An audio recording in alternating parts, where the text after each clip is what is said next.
Sound test, 1, 2, 3, checking live stream.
Thank you very much, James.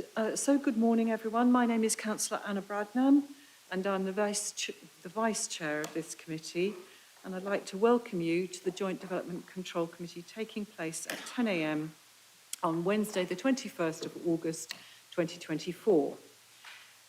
Other members of the committee are from Cambridge City Council, Councillor Bajent, Councillor Porrow, Councillor Martin Smart, and I believe Councillor Flaubert is coming, but she's coming shortly. Then we have from South Cambs District Council, obviously myself, Councillor Fain, Councillor Garvey, Councillor Hawkins, Councillor Stobart and Councillor Richard Williams. Thank you. Okay. So firstly, on the agenda, we have apologies from Councillor Simon Smith, which is why I am chairing today, and Councillor Thornborough. And from South Cambs District, we've got apologies from Councillor Khan, and Councillor Garvey is attending as an alternate for Councillor Khan. So thank you very much. As Councillor Smith is not present at this meeting, please would a City Councillor be nominated in the event that any decision made today requires consultation with Chair and Vice Chair. And that councillor nominated would act as the City Councillor representative if we needed to make a decision. So, Councillor Smart, Chair. Councillor Martin Smart? Lovely, thank you very much. So that's Councillor Martin Smart. Thank you very much. Are you happy with that, Councillor Smart? Are you happy with that, Councillor Smart? Councillor Smart clearly isn't interested. Councillor Smart, are you happy with that?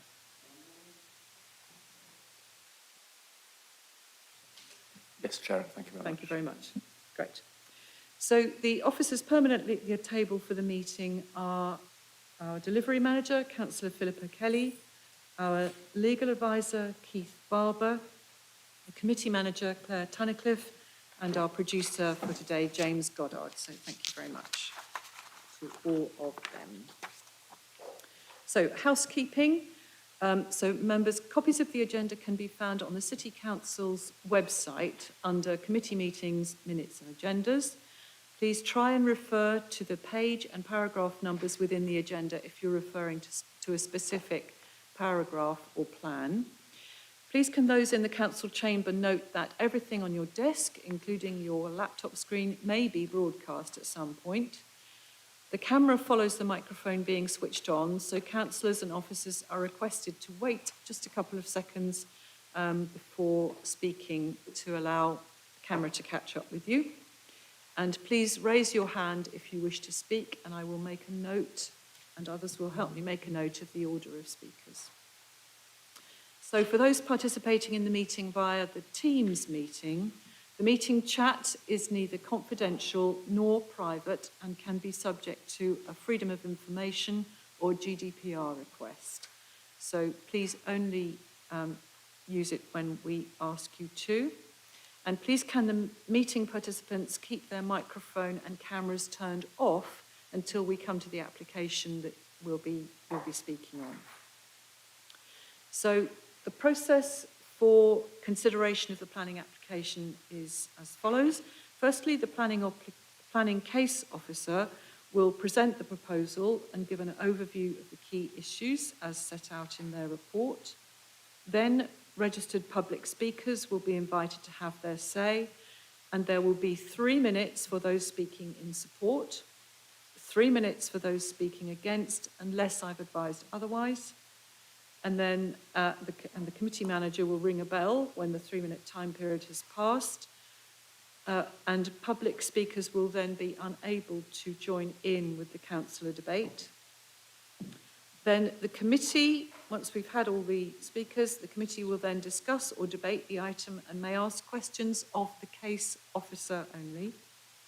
And at the end of the deliberation, I'll ask members to vote on the officer's recommendation by show of hands. Okay, so moving on to item 2 on the agenda, which is declarations of interest. Please could councillors advise if they have any declarations of interest and also identify which report their declaration refers to. And Councillor Williams, you have a declaration.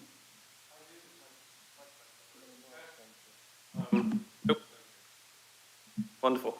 Yeah, it's item 5, Chair. The applicant is Trinity College. I supervised some students for Trinity College last year. I will do next year, and they do pay me a small fee for that, so I'll be withdrawing for that item. Much.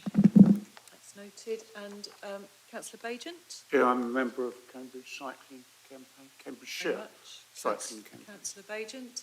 And Councillor Stobart? Chair, thank you. Yes, I'm also a member of Camp Cycle. Thank you very much. Me also. And Councillor Garvey. Thank you very much. Can I just confirm that you all have those interests logged on your register of interests on the relevant council websites? Because if you have, there is no need to declare it at this meeting. However, we don't mind taking it again. Agenda item 3 is the minutes of the previous meeting, which was 17th of July. This starts on page 3 and it proceeds to page 5. Did anybody have any matters of accuracy on those minutes? Right, okay, so you're happy that I propose that I sign these as a true record then? Oh, can I take that by affirmation? Agreed? Lovely. So I'm going to do that now. I'll remember.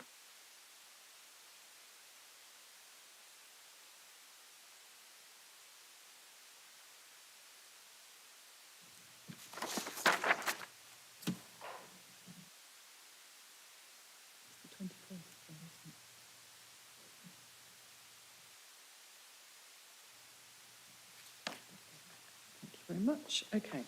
So the next item on the agenda is the Planning Committee review, which starts on page 7 of our agenda papers, and it's going to be presented by Lawrence Damery-Homan, who is the Democratic Services Officer, who is with responsibility for planning in the Greater Cambridge Planning Service. So, Lawrence, you're online. Great, thank you.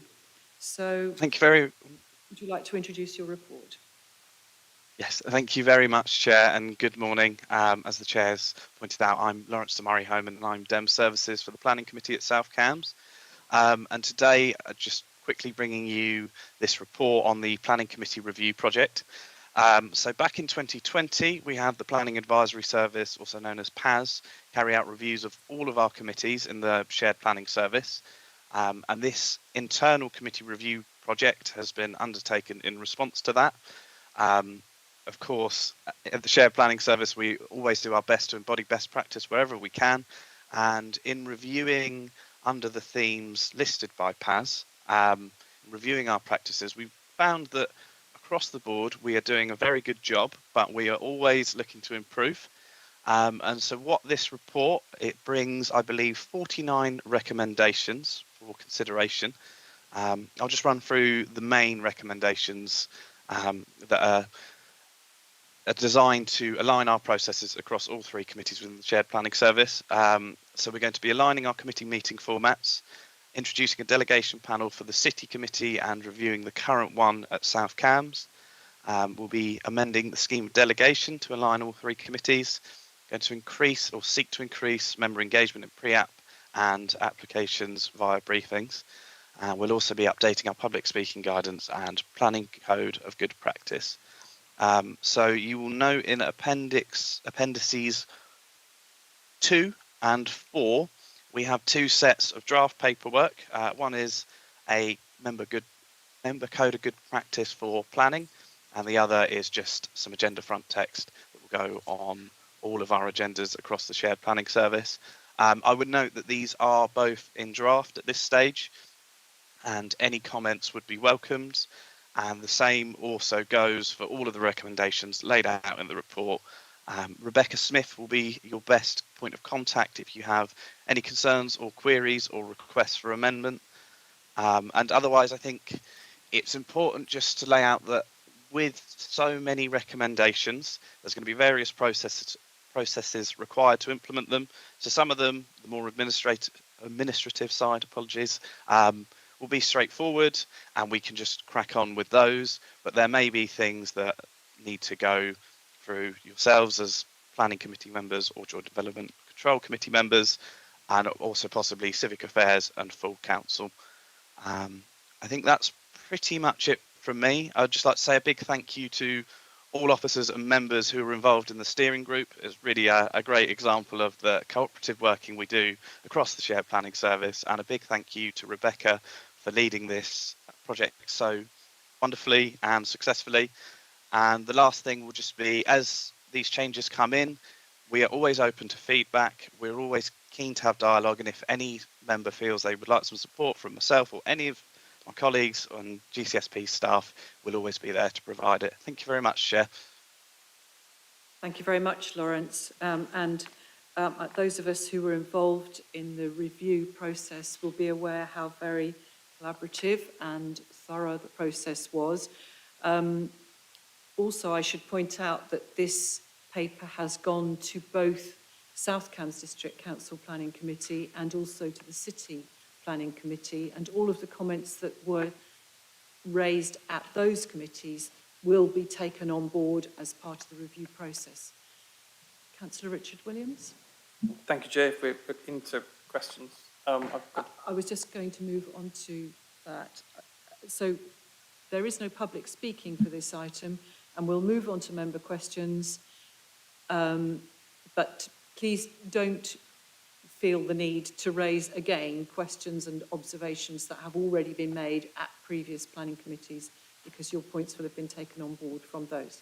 So, Councillor Richard Williams. Thank you, Chair. I've got a couple of new points. We did look at this last week, and I've emailed some of them in, but there are just a couple of points I want to Speak flag clearly, up. Councillor Sorry, Williams. I need to speak more clearly. Thank you. Just a general point, Chair. It's a shame, I think, and I slightly regret saying this, but I think I do have to say it. I think it's a shame that the officer, who's not the author of this report, has not been to either of the meetings. There are perfectly good reasons why that officer's not available, but I don't think this should have been tabled in meetings where the principal officer responsible was not present. I think that's put a few people in an awkward position. I do just want to flag up a few points, because I do think this document needs more work. Looking at the draft members' code of conduct, I've emailed a few of these in, but I just want to pick up on 2 points. There are some real inconsistencies in this document, which I think need to be ironed out. So if we look at paragraph 3.10, for example, the first paragraph of 3.10 on page 23, the last sentence. Sorry, page 3.10 is... Paragraph 3.10, page 23. Are you talking about the appendix? Yeah, so I'm talking about the appendix. So you're talking about the Members' Code of Good Practice? Certainly am. Page 23 of the agenda pack, paragraph 3.10, peculiar interests. The final sentence of that paragraph, the first paragraph, says members can remain in the chamber if they have a pecuniary interest, should they wish to do so, but must sit in the public gallery until the item has been determined. You read down to the fourth bullet point, which is just below, and then the final sentence of that paragraph says you may not sit in the meeting, even as a member of the public, and you may not vote. Where is your second point? So the fourth bullet point down, underneath paragraph 3.11, Okay. the final sentence, or the penultimate sentence actually, You of may that not says sit in you every may not sit meeting. in the meeting. So, which is it? Yeah. So, but that's not the only one. I've emailed in about a couple of those, but I won't go through them all. But there is one other point I just wanted to pick up, which is that if then on the same topic of pecuniary interests, we look at the draft, I think it's the second appendix, the draft protocol for meetings, which is on page 38, declarations of interest. Sorry, do you mean 28? 38. So now on page 38 of the bundle pack. Oh, page 38? Yep. 4, declarations of interest. That again repeats this idea that you can't participate in the meeting, you have to leave. So it contradicts the other point. But also, Sorry, this... Just let the officers find where you mean. So Page this is 38. under declarations of, are you looking at Declarations Two. of interest, page 2. point 2? It says you may not participate or vote, you must Okay. withdraw. Yeah. But another point, back up to the first sentence of point 4, it says a member with a disclosable interest or a prejudicial interest. Prejudicial interest isn't defined anywhere in the Code of Conduct. It talks about bias. It doesn't say what prejudicial interest is. So, as I recall, Councillor Williams, prejudicial interest is explained in some detail in when we as individual councillors make our declarations when we first become councillors. I appreciate it's not referred to here. Yeah, I think the problem is, though, with my lawyer's hat on, a lawyer would have a field no, day no, with I'm this just because saying- it's using terms that are not defined anywhere. Yeah. So it doesn't make any sense. So I think it needs a thorough go-through by the legal department is the long and the short of what I'm saying. Yes, and indeed, I also would raise that if the narrative from the Code of Conduct is to be included at paragraph 2.1 under the Members' Planning Code of Good Practice, which is on our page 21 in the agenda, then that text needs to be enlarged because it's too small to read at present.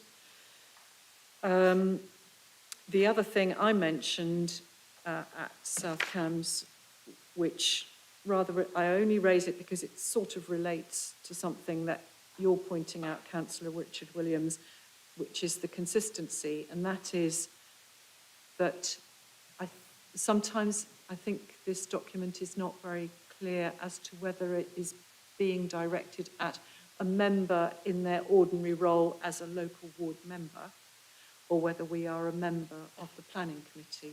And I've raised that at element 3.1, which I think certainly Vanessa Blaine at South Cambs, our legal advisor there, I think is taking that away with officers to consider a rewrite.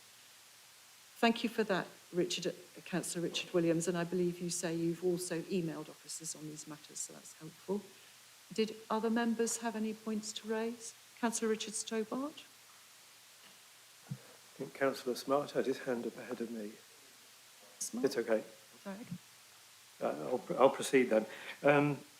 It's just a comment on the recommendation. So paragraph 4.11, recommended changes in relation to officer-member relations. There are What page are 11 you? of the agenda pack, 11. Page 11. Page 11, top of page 11. Okay. And it's paragraph 4.11, recommendation R5. So maybe just a point of detail, I'm just throwing it out there. When we do send questions in advance to the planning officer or to the officer involved, I think, this is obviously very good practice, but when the reply is given as part of the presentation, it would be helpful for the member's question to be raised explicitly. So, I've been in a situation where I've raised a question, sent it in advance, and not being sure that it was addressed. I'm not sort of doubting that it has been, but in a presentation of that nature, it just helps to know that your question was asked. And if you didn't ask it correctly, this is the point I'm getting to, or it didn't quite convey the meaning you wanted, it gives you a chance to come back and clarify. So just that acknowledgement that the question was asked would help. Yes. Could Thank you. sorry, Chair. Could I just raise something further down that same page? Certainly. This formalising of the involvement of ward and parish, I think this clarity here in the recommendations is to be commended. But I just wonder if there's a whole, this is like the tip of the iceberg, and that the parish councils themselves have to have the machinery and the resources to be able to handle this process correctly. So I'll just cite one example, which is smaller villages that I know with my fellow councillor get particularly concerned about the impact on their streets of haulage traffic due to big developments. and this is something they almost need tutoring on. They're happy to engage in the process, but to say, yes, we will engage parish councils kind of assumes that the parish councils know how to engage themselves with that process. So I think there's a kind of parish engagement, which I understand is going on, but we can't make recommendations like this without being a kind of corresponding engagement with the parishes. Can I just ask you, Councillor Stobart, recommendations 9 offers ward and parish councillors developer-led briefings. That, to me, indicates the manner in which the planning authority will engage. So are you saying you don't think that's adequate? Chair, I think that from the point of view of this document is adequate, but there's work to be done elsewhere, and this is by the local members themselves who are working with the parish councils and the parish council themselves who need that expertise and understanding of the process. I also observe that some parish councils and some community meetings only meet once every 6 or 8 weeks. So there's a delay there. Okay, thank you very much. And can I check that officers feel they've captured that point? Thank you very much. Councillor Martin Smart. Thanks, Chair. Three things. I hope I'm not repeating. If I am, I apologise, although I think it is about debate as well anyway in this arena. So 2020, so in terms of scrutiny, that's 4 years, that's a long time. We're still not there completely yet. I realise there's been COVID and other pressures on the Joint Planning Service. But we're here to scrutinise because it's being presented to us. So that's my point, first point. And my view on change is that if it's worth making a change to anything any organisation does, it should be changed ASAP so that everything you do with regard to the change is done with the change in action, not pending. So that's that. The second thing is officers need to, and chairs of committees and so on, need to make members, decision makers, aware of changes as they are changed. So we need to know what the protocol is on each item that we decide. We can't have a situation where members are not clear what protocol is in place at the time of making a decision. Thirdly and lastly, the person that presented didn't give us a timeline for the remainder of this scheme when it's going to be enacted. He said that various things, to paraphrase, I think he said that various things would happen sooner, various things would happen later. But I think it'd be useful to have some sort of timeline, if possible, so a question here, when the thing will be done, the final thing will be changed. Thank you, Councillor Smart. A couple of things. Can I just check with you? We do have a timeline on page 20 of our agenda papers. I don't have page numbers myself, but... Well, it's at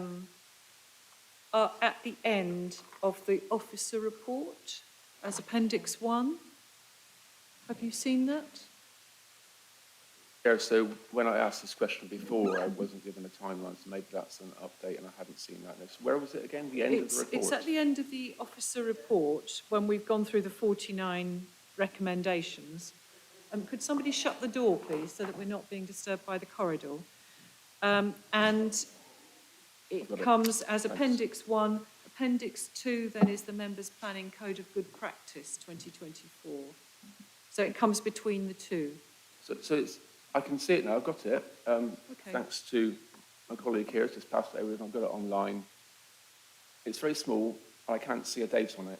Is there a date is a timeline, isn't it? So is there a date? The dates are down the middle. It is very small text, I'll grant you that. So July?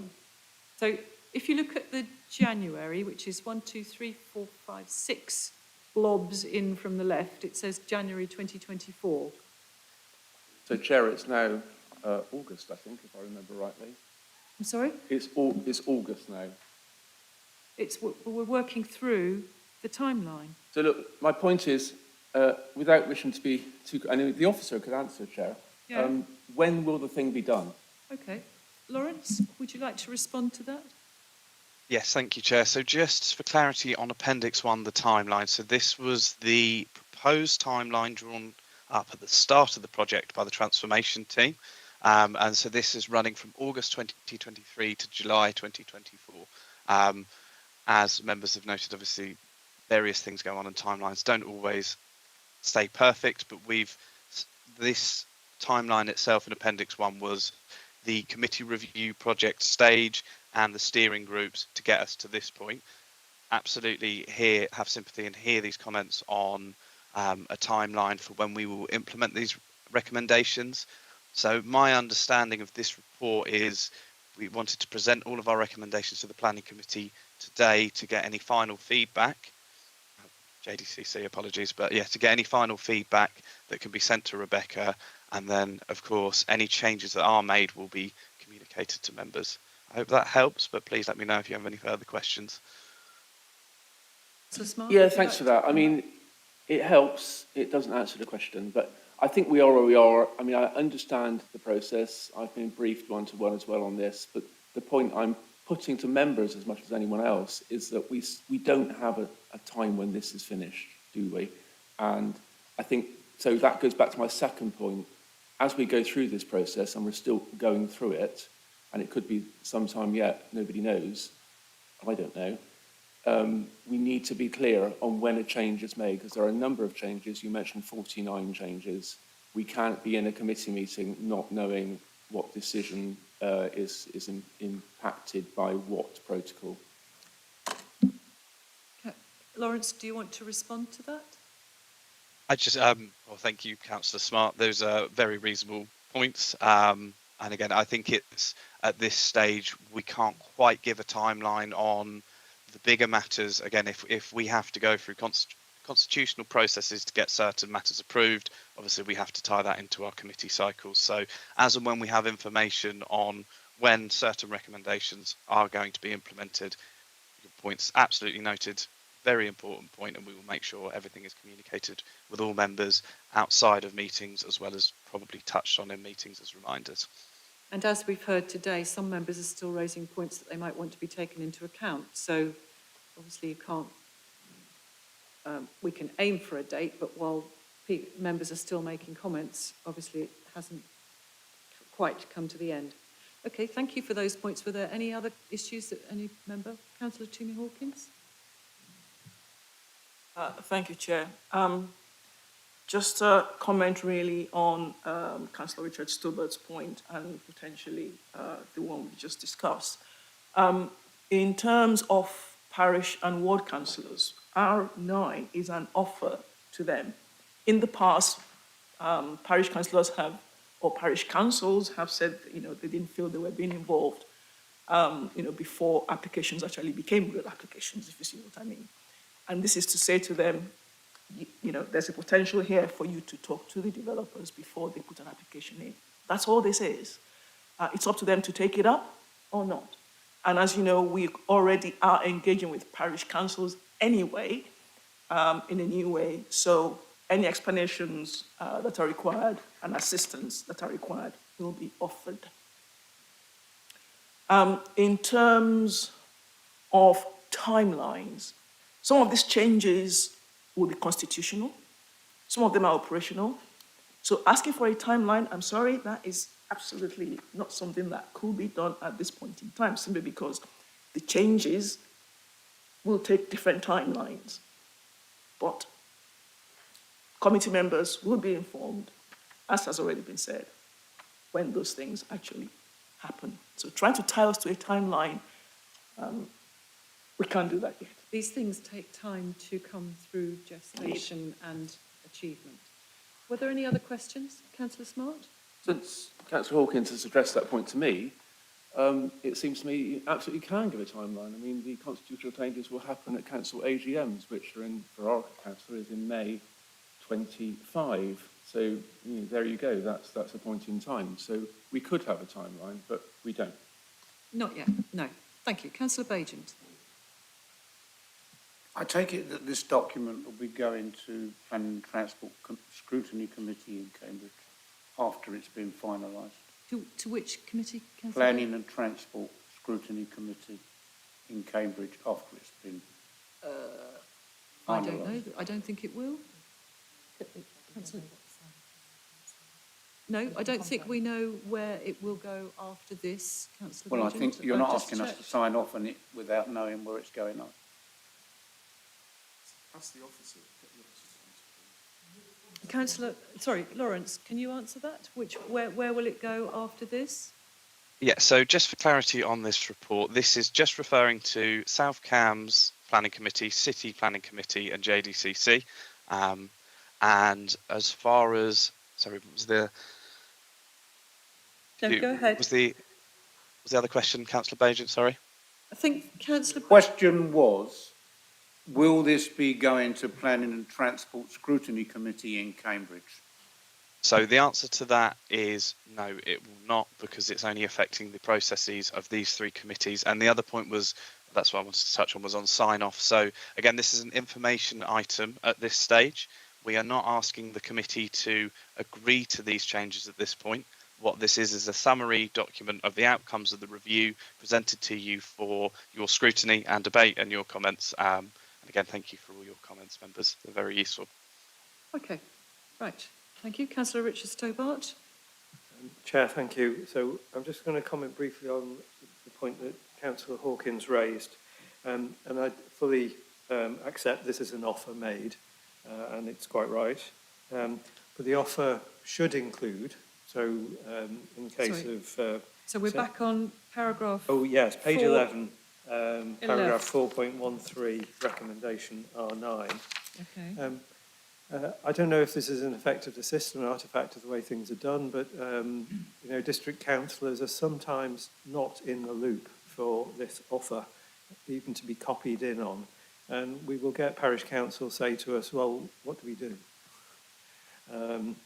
And you know, with certain parish councils, we don't need to do anything because they're very competent, and others need some hand-holding. So to be in the loop, as it were, as district council gives us an option to help. So the point being would be to copy in the local members so that they can support Absolutely. the parish council if necessary. Yes, yes.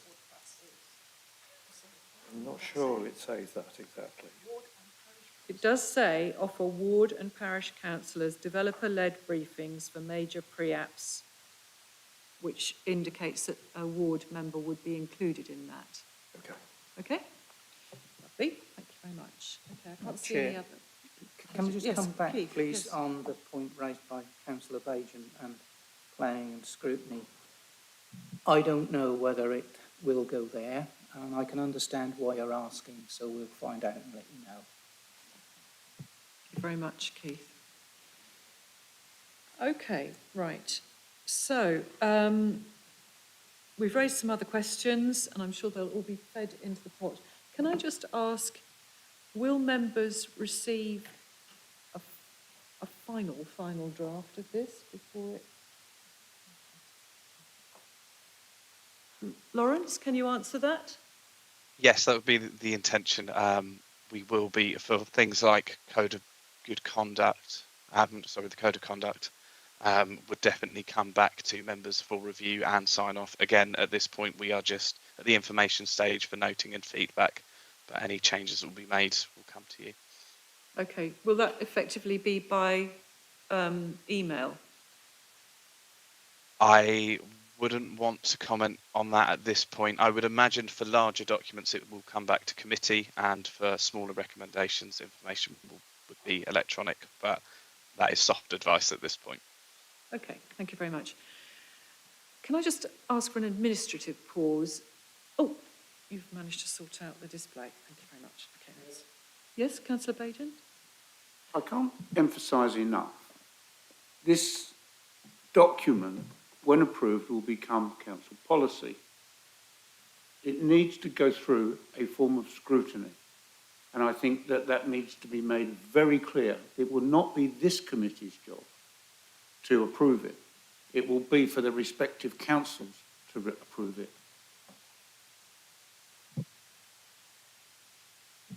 My understanding is that Keith Barber is going to clarify where it will go from here, and I'm sure he'll take your point, Councillor Bagent.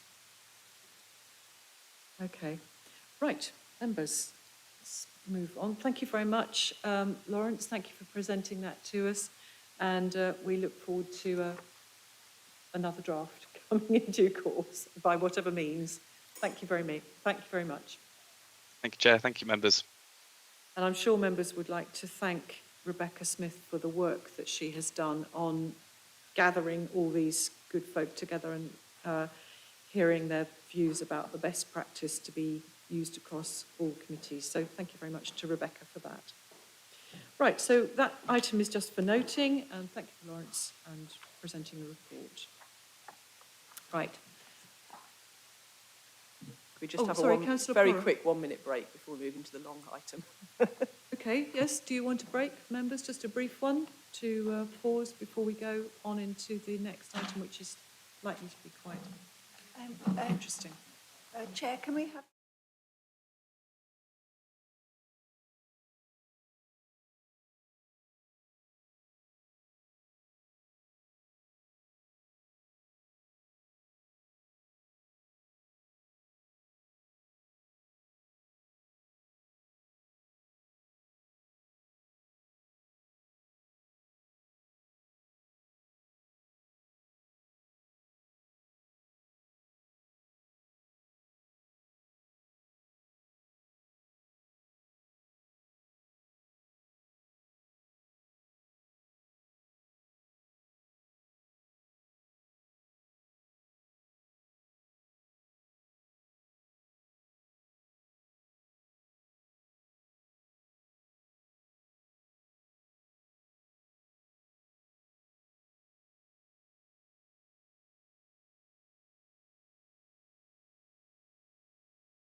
Thank you. Right, back in at JDCC on the 21st of August. So we're on agenda item 5. Before we commence, I just probably should say we have 2 observers with us, members, one of whom is a council member, and the other one is a John Whittingdale, who is with us today as an observer. So thank you very much. Good to see you here. Okay, so agenda item 5 is 24/01079/FUL, which is 440 Cambridge Science Park, Milton, Cambridge, South Cambridgeshire. And at this point, I will just say, I should have probably made a declaration earlier on. I am a member of Milton Parish Council, which I believe may have considered this application, but I have not been part of that, any discussion, and I have not been party to any prior briefing actually either. So I have no interest to declare in that sense. So thank you very much. So Mairead O'Sullivan, thank you. We're looking forward to you presenting this item. Thank you. Thank you, Chair. So you've correctly given the reference number and site address, and the application is for the erection of a research and development / office building in use class E and associated landscaping, car parking. Sorry, Mairead, there's an echo. You need to pretend you're in King's College Chapel and slow down a wee bit, please. Thank you. Thank you very much. So the application is for the erection of a research and development / office building, use class E, with associated landscaping, car and cycle parking, infrastructure works and plant. Before I start the presentation, to draw members' attention to the amendment sheet. So there's some amendment to the strategic transport contribution text. There's some additional text added there to clarify that. So the transport assessment team have requested a strategic infrastructure contribution, but agreed that the cost of the on-site cycle improvements can be deducted from this. The developer has provided an estimate of the cost of the on-site works, which would be greater than the strategic infrastructure contribution that has been requested, meaning that in reality it's very likely that no payment would be made. The estimate has been agreed with the County Council, and this approach has been agreed, and should the cycleway cost less than the estimate, the remaining money would be allocated for strategic infrastructure. And then the second item on the amendment sheet is to do with the biodiversity condition. It doesn't change the substance of the condition. I'm just suggesting the removal of some text that references off-site provision, because all of the BNG is provided on-site. So that is just an amendment for clarity. So the application is within Cambridge Science Park in the northwestern side of the park. The site lies in the North East Cambridge Area Action Plan area, although as I've highlighted in my report, the policies in the plan currently attract very limited weight. So plot 440 is an undeveloped plot within the Science Park, currently laid to grass. It's adjacent to the central area of open space that runs through Cambridge Science Park, and it has had consent to be developed in the past, but this was not implemented. So just a brief overview of the proposal. It would be a research and development use, providing over 11,000 square metres of floor space. The height would be 27 metres to the top of the plant store. There is no intended occupier at the moment. And to highlight that this application, the proposal has been to members as a pre-app briefing, and has also been to Cambridgeshire Quality Panel twice. So the red line plan for the site incorporates an element of this central area of open space within the Science Park, as some improvements are proposed to this area, and it also connects out to the public highway on King's Hedges Drive. I'll also just briefly run through the site layout at this stage. So the primary entrance to the building is from the park. It prioritises pedestrian access to the building. There's also a roof terrace in the southern elevation here. The cycle improvements, I have a more detailed plan that I will get to later, but they run from further south here and connect up along here, providing access to the building and also providing some additional footpaths as well through this green space. Cycle parking is in these bespoke stores to the north of the building, and car parking is to the east of the building. And then vehicular access is from up here to the north as well. So the building will be 5 stories with plant enclosure, 27 metres in height to the top of the plant enclosure, with flues that extend an additional 3.75 metres. Above this, this is the roof terrace that I referenced, and the entrance to the building is here. The building is clad in these fins that you will see. The fins are fixed, non-movable elements, and they are positioned differently on each elevation. So the top 2 elevations are southern elevations where there is a greater density of fins, and then they are sparser on the northern elevations.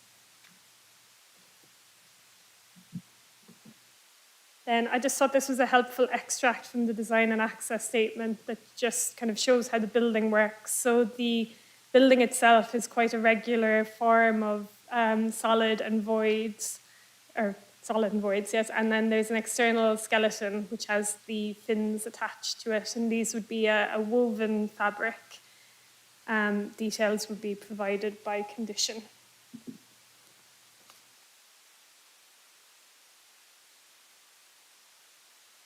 So the building would be significantly taller than the surrounding plots. The surrounding buildings are predominantly from the 80s and 90s. These are very low density buildings that are surrounded by a lot of surface level car parking. Plot 440 is part of the sort of next generation of development on the Science Park that seeks to maximise plot coverage.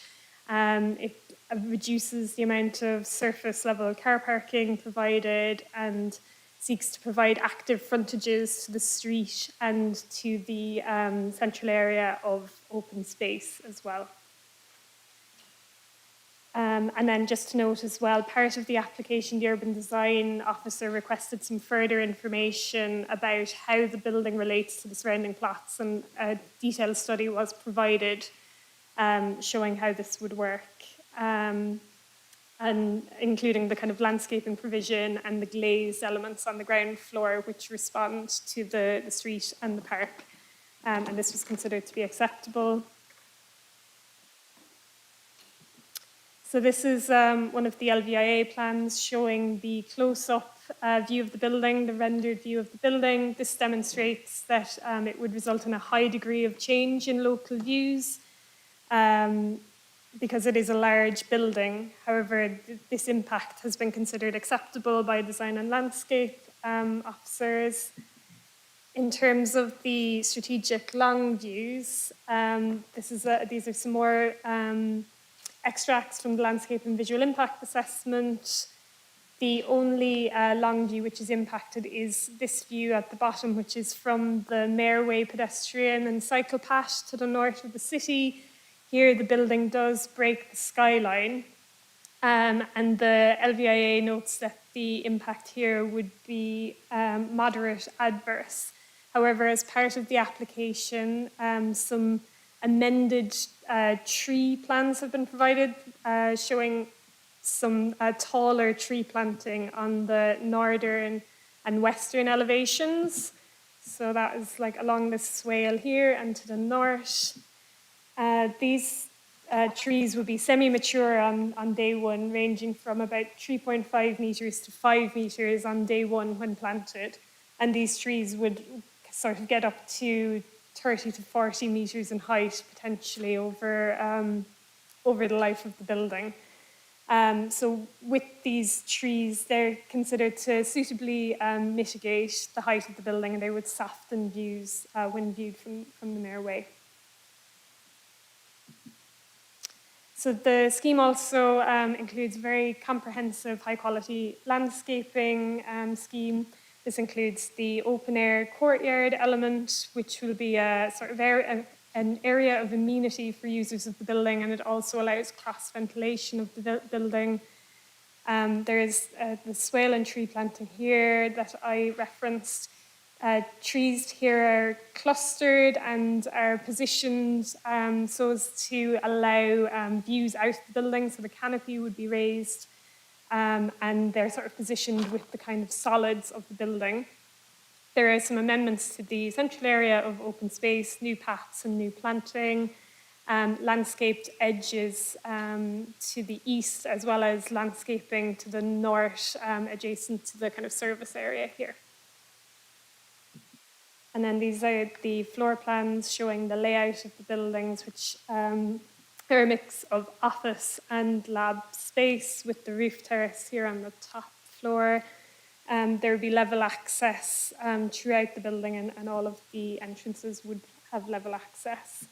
And these floor plans have been provided to show potential ways in which the building could be let if it were to be let by multiple occupants. Then I'm going to just quickly run through a few CGIs that have been provided. The tree planting has been amended since these CGIs, but these will give you an indication of what the building would look like. This is looking across at that central area of open space, and the kind of entrance to the building is in this elevation here. This is looking from the other direction, so this is one of the cycle pavilions here.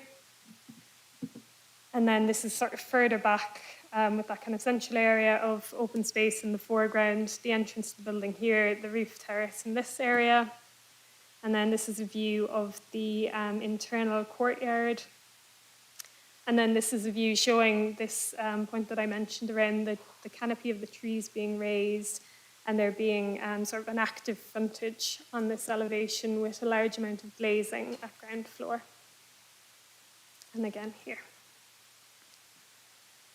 So in terms of access, the main pedestrian access is through the park, with the primary entrance to the building being off of the park here. Pedestrians can also access the building from the guided busway along this route here.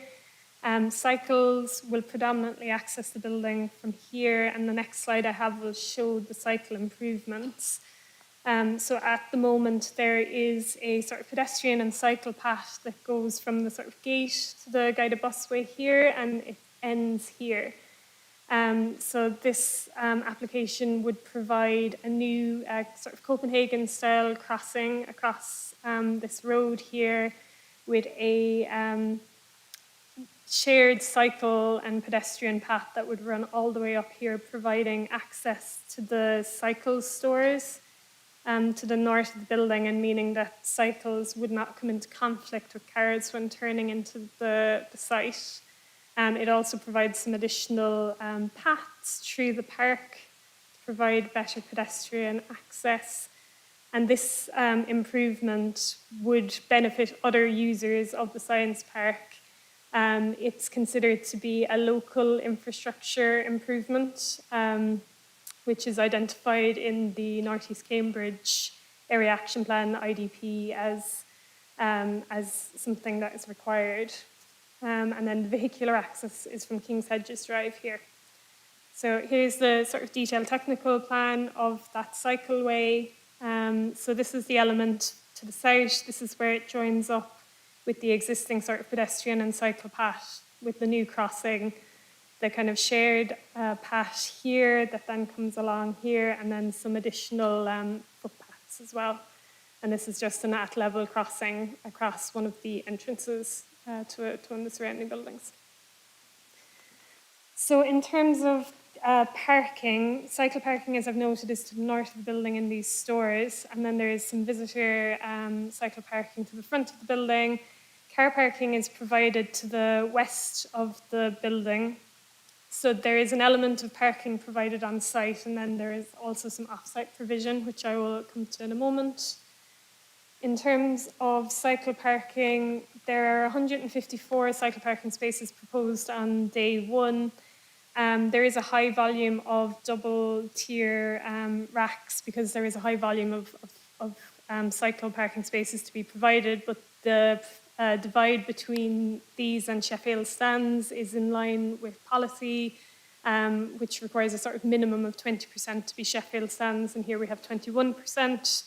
And then there are 8 enlarged bays as well provided for cargo bikes and off-cage cycle parking. The applicant has also provided a plan showing potential future expansion of cycle spaces. So in future, if there was a lower demand for car parking and a greater demand for cycle parking, 3 car parking spaces could be removed to provide an additional 36 cycle parking spaces.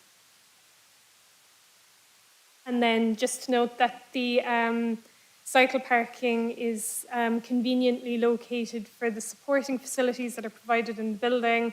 There are showers, changing rooms and lockers located in this area here. And then in terms of car parking, the development provides 50 spaces on plot, but has a requirement for 110 car parking spaces, and it seeks to use underused surrounding car parks on the Science Park to provide these additional 60 spaces. These 3 car parks highlighted in red have been surveyed and have sort of below 50% occupancy rate at the moment, so there is a significant amount of capacity in these. So the developer seeks to use 60 of these spaces and would provide a detailed parking management plan prior to occupation that will outline where these spaces will be provided and outline how only 60 spaces will be provided. It wouldn't be in excess of that. And to note that the transport assessment team are happy with that approach. And also the general trip generation, as we know, Milton Road is at capacity, and therefore development in this area needs to adhere to a strict trip budget. And this has been agreed with the transport assessment team. And to note that the trip generation is less than the previous approval from 2013, which was for a smaller building. Servicing is to the north of the building in this loading bay and service yard pavilion. The pavilion would be a similar structure to the cycle stores, which would be a high quality bespoke structure with a green roof, and the loading bay would be sort of a well landscaped edge to the site. In terms of sustainability, the proposal exceeds the requirements of the current local plan. It would be highly energy efficient building. The solar fins manage solar gain. The building has considered embodied carbon and is using a hybrid structure of timber and concrete to reduce the overall concrete use, and an all electric approach, as well as being able to cross-ventilate the building using the cooling hierarchy. In terms of water resource, the application is supported by a water conservation strategy. It will be highly water efficient through the kind of fixtures and fittings approach, as well as through water recycling, grey and rainwater recycling, as well as recycling from the air handling units. The landscaping scheme has also been designed to minimise the need for irrigation, and the proposal is currently achieving the maximum WAT01 BREEAM credits plus the exemplary credit. In terms of BNG, all of the BNG is being provided on site. It would achieve a 22.47% increase, and then including a sort of 96% increase in hedgerow units. So to summarise, the proposal would deliver over 11,000 square metres of research and development floor space. It prioritises sustainable transport modes and is acceptable in terms of its transport impact. would provide a new pedestrian and cycle link within the science park that would benefit other users. The design is considered to be high quality. The impact of the building when viewed from the Mayorway is considered to be adequately mitigated through the tree planting that I've outlined. The building would be very water efficient as well as energy efficient and would achieve over 20% BNG. So the recommendation is, as outlined on this slide, to approve subject to conditions and completion of section 106. Thank you. Thank you very much, Mairead. Right, we now come on to our public speakers. We have Emma Woods, who's the agent from Sphere 25 for the planning consultancy working for Trinity College. So do come forward to the microphone. Thank you.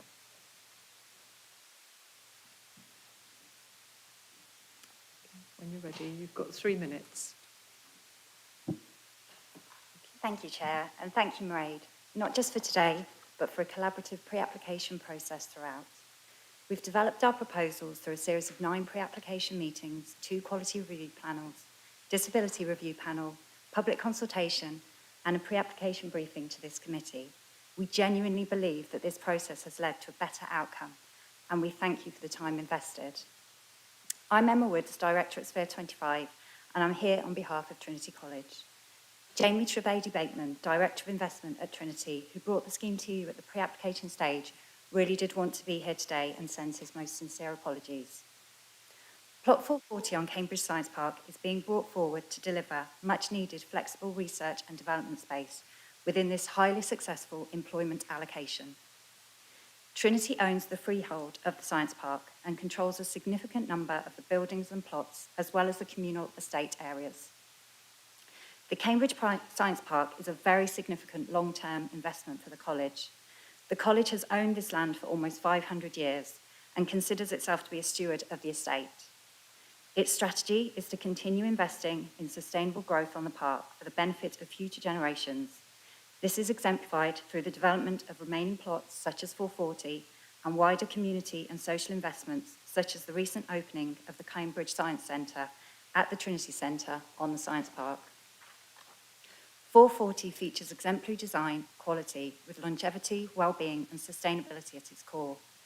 Designed thoughtfully by renowned architects practice Allies and Morrison, the building will comprise a modern and flexible workspace. A strong applicant commitment to sustainability enabled stretching targets to be developed from the outset, a truly fabric-first approach which has been welcomed by the Quality Review Panel.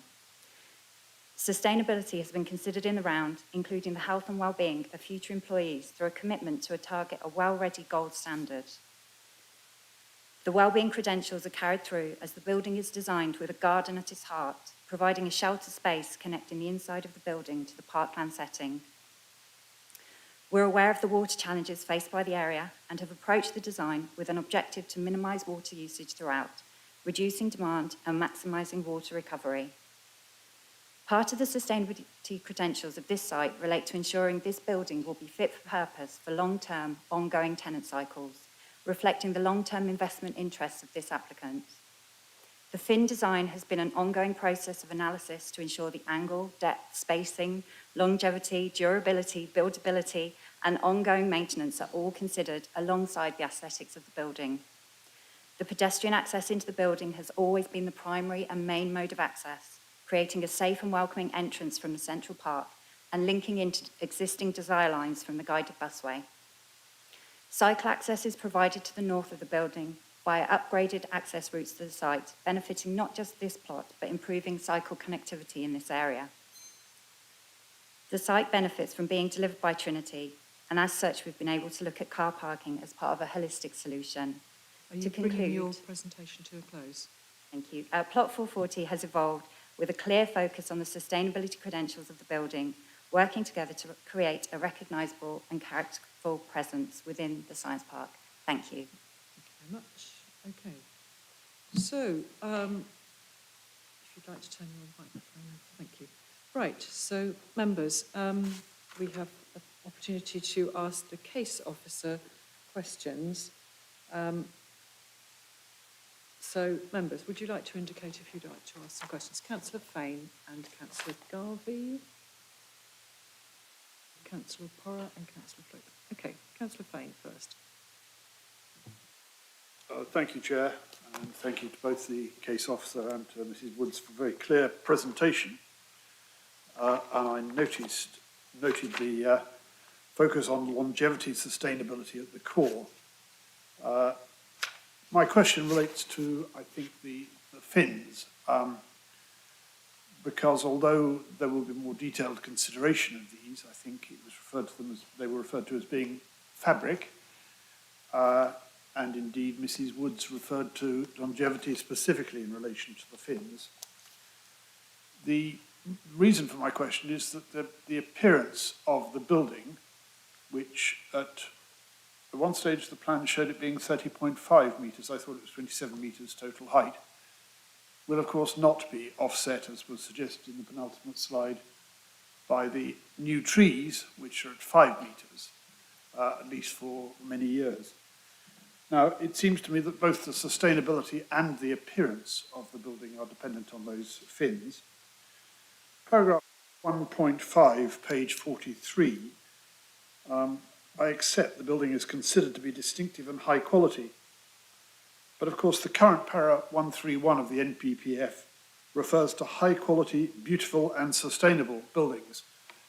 And I just seek some reassurance as to the long-term impact of those fins on the appearance of the building, bearing in mind that they are fabric related, particularly the ones on the top story, which are of course rather longer than the ones on the 3 lower stories.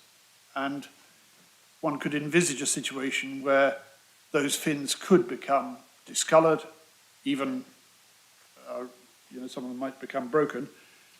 I appreciate maintenance has been considered, but I would seek some assurance on that point. Thank you, Chair. Thank you. Mairead, do you want to come back on that?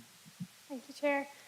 So in terms of the material, it would be a sort of woven fabric. The detail would be provided by condition, as it's still something that's being worked through.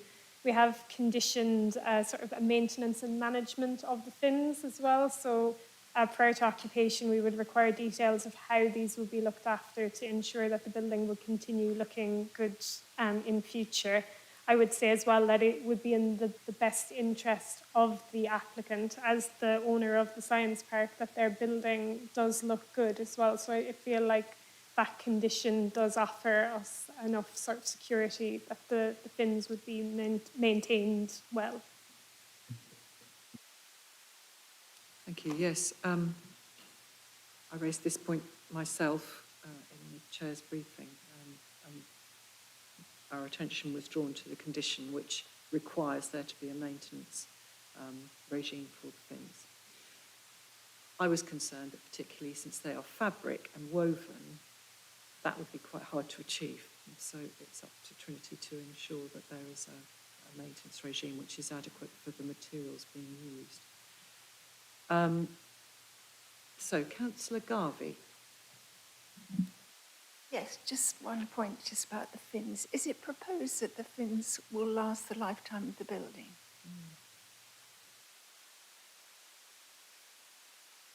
Thank you, Chair.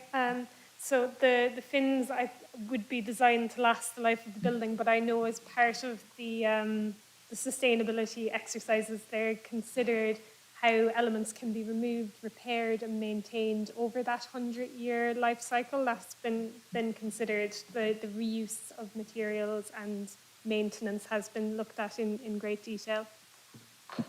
Thank you. And another question, just about the landscaping. A lot of workers like to, or doing desk jobs, and they like to exercise during their lunch times. I just wonder whether their landscaping would consider having some exercise machines or spaces that people can do their exercises. Over to you, Mairead. Thank you, Chair. So the site does, let me get a special plan.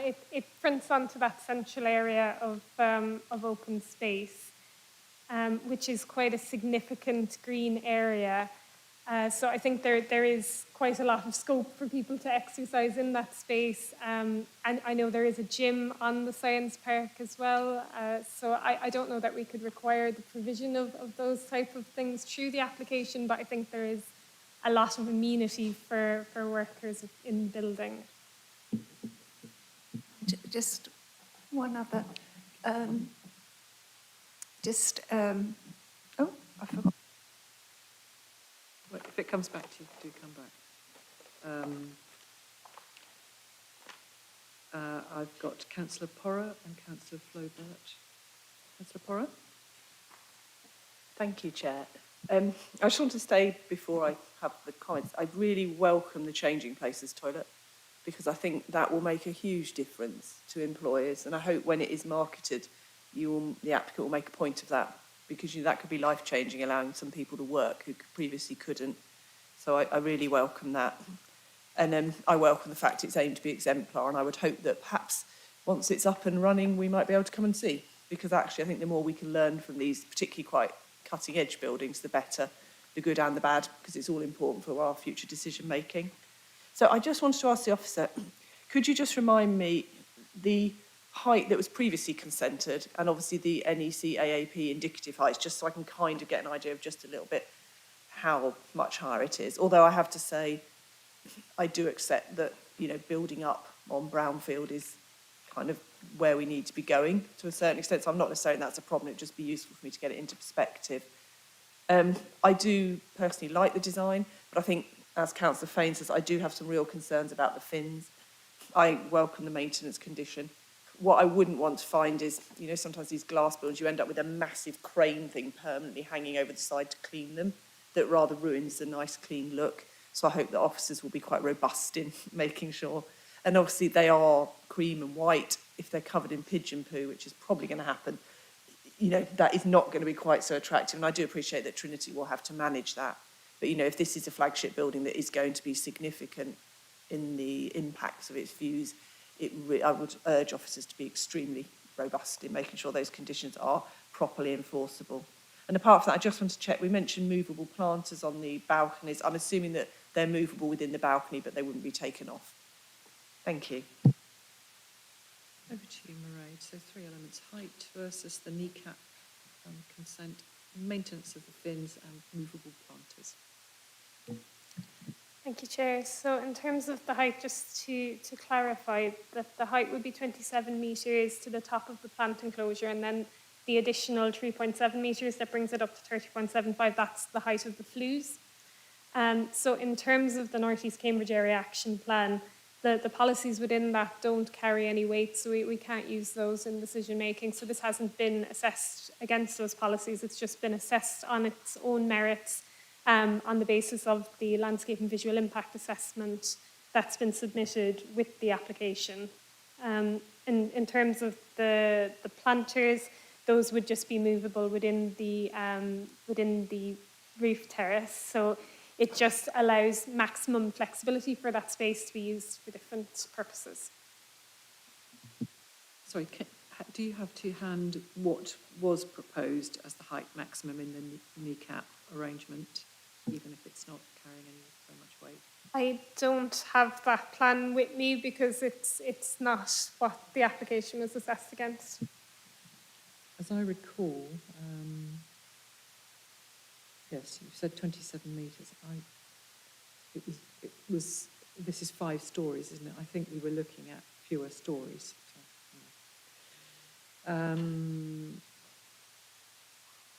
Okay, right. And Councillor Flobert. Thank you, Chair. I will be very grateful if the officer could clarify a few points, please. Say, in page 46, it says that there would be 15 car parking spaces and only 6 disabled bays. I'm concerned that that is not a bigger number for disabled space, because I feel that many people could be disabled temporarily, and therefore I feel that more disabled bays would be needed, or if it could be considered. Then, talking in the same point, in page 55, I would be grateful if you could clarify how many suggestions of the disability panels have been taken into account. And I also would like to know if we are too late to maybe consider accessible benches in the open spaces. Just thinking about inclusivity. Thank you. Very much. So 5 disabled bays compared to the 60 car parking spaces. Can I add to that the location of the disabled parking bays? Thank you, Chair. So it's 6 bays that are located here that are nearest the building entrance. One point that, sort of moving to the second point about the disability panel's comments, the car park is finished in a sort of a loose gravel to have a kind of soft feeling, to be part of the landscape, but the disabled bays would have a resin-bound finish, and then it would tie in with the hard surface here, so disabled users would be able to have like a solid surface from when they leave their vehicle to when they access the building.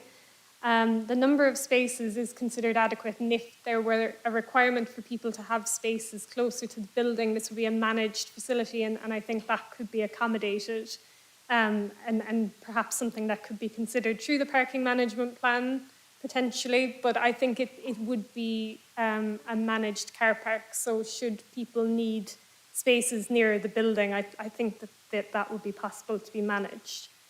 In terms of the disability panel's comments, the majority of them relate to internal changes. So what we've managed to secure are things around toilets and level access, but things around sort of lighting and desks aren't something that we would look at as part of the planning application.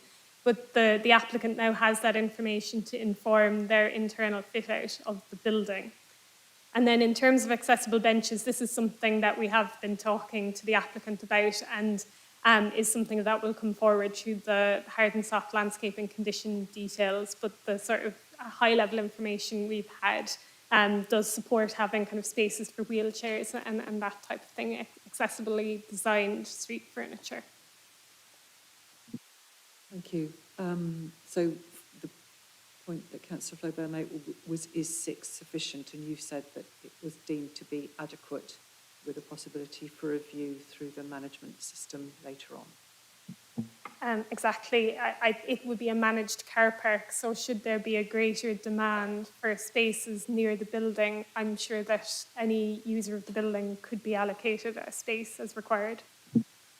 While we're talking about car parking, I'll ask one of my questions, which was much of the provision you showed us on the plan was in 3 car parks at short distance from this building, and these are presumably car parks for buildings which currently exist on the science park, but we know that there's an intention to intensify the development on the Cambridge Science Park.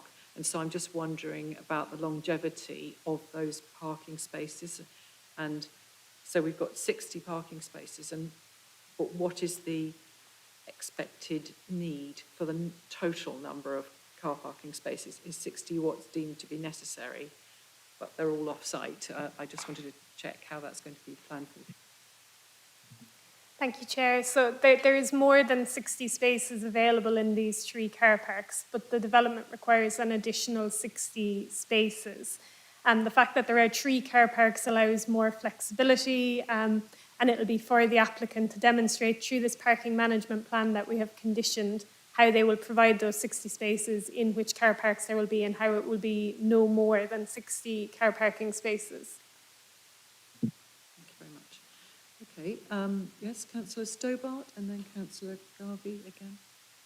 Chair, thank you. Well, I've got 3 questions, if that's okay. So can I just run through the 3? First, transport and access, and that's section 18, page 76, although it doesn't address a specific point, but in all the discussion so far, we really haven't talked about access to Cambridge North railway station, which would be the natural railway station associated with the science park. It's quite a hike from Unit 440 to Cambridge North Station. There are ways of doing it, and you can cycle it, you can walk it, or you could even take 2 hops on the guided bus, I think. But have we not considered properly making this building or connecting this building to rail transport? So that's my first question. Second, I'll just go to page 64 and paragraph 12.11. And I think it's a little. My first reaction was this. It's a little quaint. Sorry, which paragraph are you taking us to? 12.11. 12. Foot of page 64 in the agenda pack. Thank you. And I'm just going to comment on the split between lab space and the associated write-up space. So I thought the choice of language is intriguing. You know that notionally there's a lab possibly downstairs or below, and then upstairs we retire to our offices to write our reports. But actually, doesn't this underestimate the kind of pressure and complexity of the modern R&D environment, in which, yes, we would have labs, but we'd have labs of different sorts. There may be life sciences aspects, there may be biohazards, there may be, on the electrical side, the need for special equipment, and there may well be work done on gas and chemicals and so on and so forth. So my question, then in addition to the write-up space, there's engineering support, there's instrumentation, there's planning, there's the kind of the business support that you would associate with R&D. So it's not as simple as there's a lab downstairs and there's a nice office to sit in upstairs to write the report. So I just wanted to question, based on that statement, was there enough flexibility in this building to make it generally attractive? It's exemplar, Councillor Purr nicely said. This is an exemplar. Is it an exemplar in the way that the internal facilities provide for future tenants? And if I may, Chair, if I could ask one final thing, and this is again coming back to Councillor Porr's point about an exemplar building.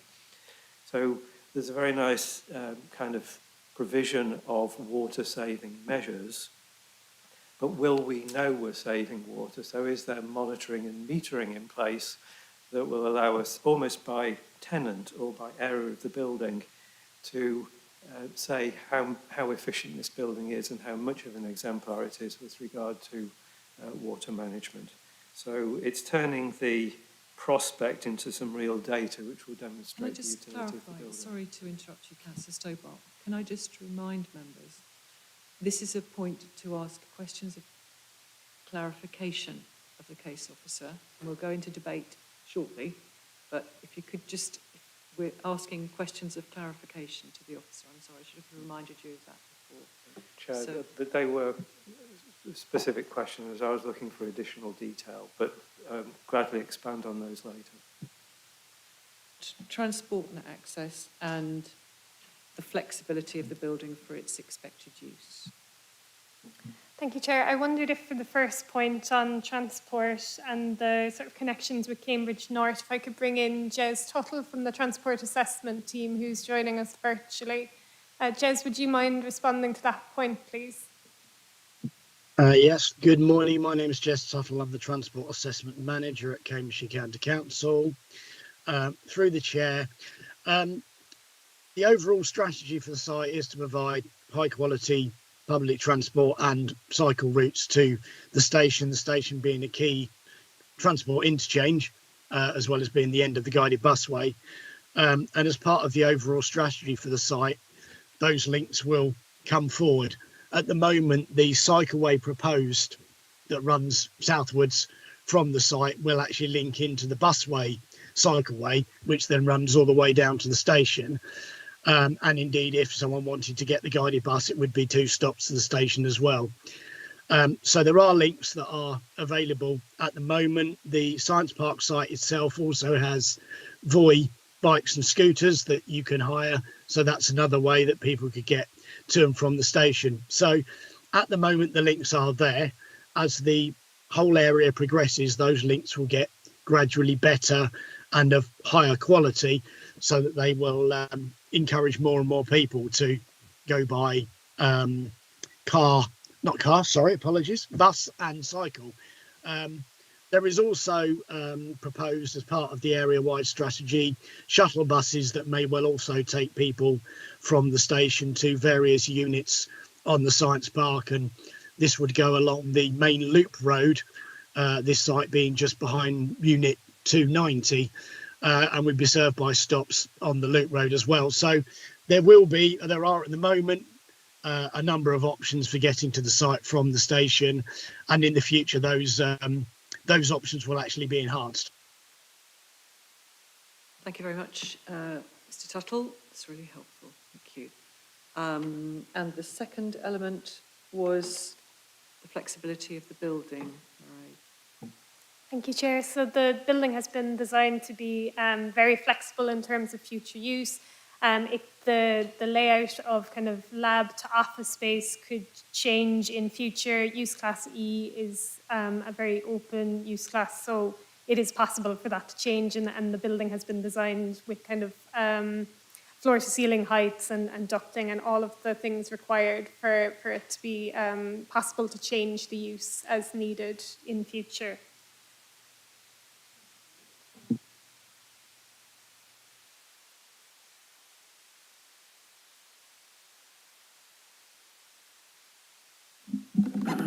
Mairead, is it an on-balance decision? The Recommendation. question was, is it an on-balance decision? Oh, okay. Do you want to? No, I mean the recommendation is for approval. There are no sort of outstanding issues. In my view, that point around the trees is considered to be suitable mitigation. Similarly, the transport improvements are considered to be suitable mitigation. So the recommendation is for approval, subject to the conditions informatives in section 106. Thank you, Mairead. Councillor Smart, would you turn your microphone off? Yes, thank you. Righto, I just had one about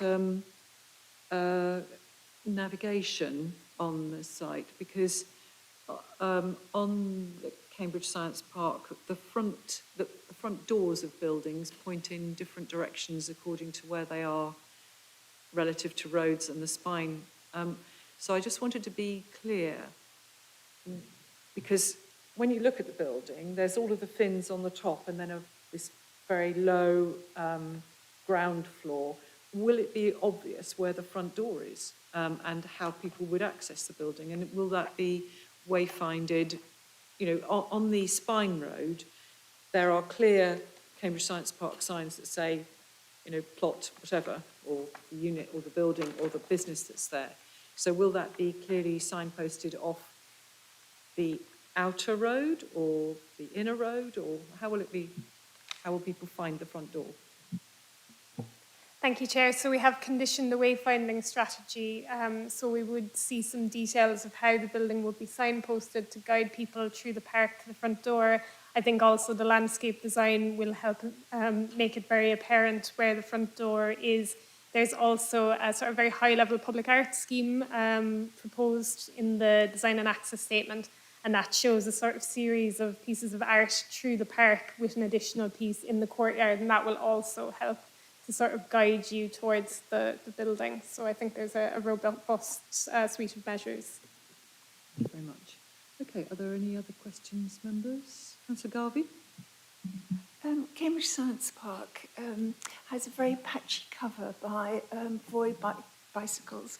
Can it be written into this that Void bikes will be able to be used to this site?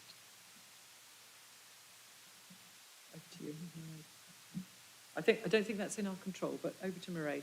Could you just... Thank you, Chair. No, that would be outside of our control. We are an external operator and we couldn't require that through this application. I'm sure, I know that Cambridge Science Park Management Company have a very active forum with Travel to Work. So I'm sure that they would be engaging with Voy and asking them to improve the coverage of the science park. And I know recently Voy have been slightly enlarging some of the existing zones, and I would have thought it's in their interest to consider enlarging the zone that covers the science park. So I think that would be something that could be, you know, that Cambridge Science Park might like to discuss with Voy Scooters under the, and it's still a trial, of course, with the combined authority. So that might be something they might want to discuss with the combined authority. And I can see Emma nodding, so that's encouraging. Okay, are there any other questions, members, for clarification? Right, we'll... yes, go ahead, Councillor Garvey. Cambridge Science Park has a great lack of cafes, so I don't know whether this could be addressed or whether that's something completely separate. Do you know if there's any intention to make a public cafe area in the ground floor at all? No, that's not currently proposed as part of this application, but it does have very sort of close links to the Bradfield Centre. You can see that here on this plan. So I think that users of the building would have access to cafes. Yes, that's right.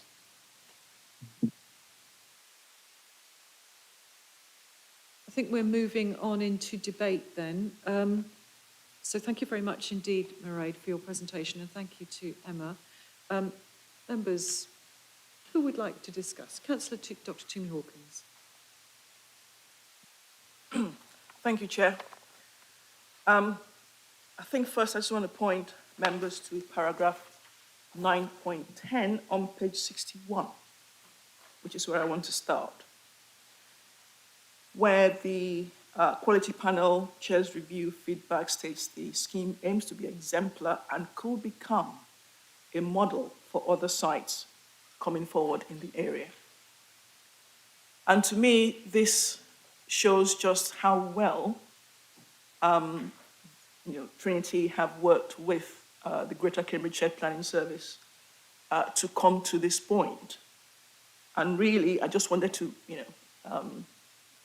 register that. So thank you to everyone who's worked very hard on this application. And of course, we also see that I don't see any objections from our statutory consultees. Even Milton Parish Council didn't comment. No recommendations. Made no recommendation. Now, what surprises me, though, is that the EA didn't make any comment either. Interesting. But anyway, they were given the opportunity.